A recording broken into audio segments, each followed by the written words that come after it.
Per Inside EV's Xpeng AeroHT plans to showcase its land aircraft carrier at CES 2025 in Las Vegas. This modular vehicle combines a six-wheeled extended-range electric minivan, called the Mothership, with a foldable two-seat electric drone.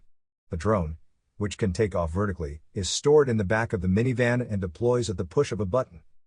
The minivan features a combustion engine that powers its battery and electric motors, as well as recharges the drone.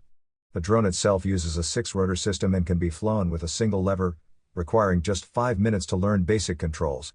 Its battery charges from 30% to 80% in 18 minutes and supports 5 to 6 flights per full charge, though flight duration details remain unclear.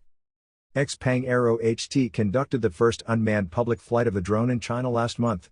Production is expected to begin in 2026, with an annual output of 10,000 units.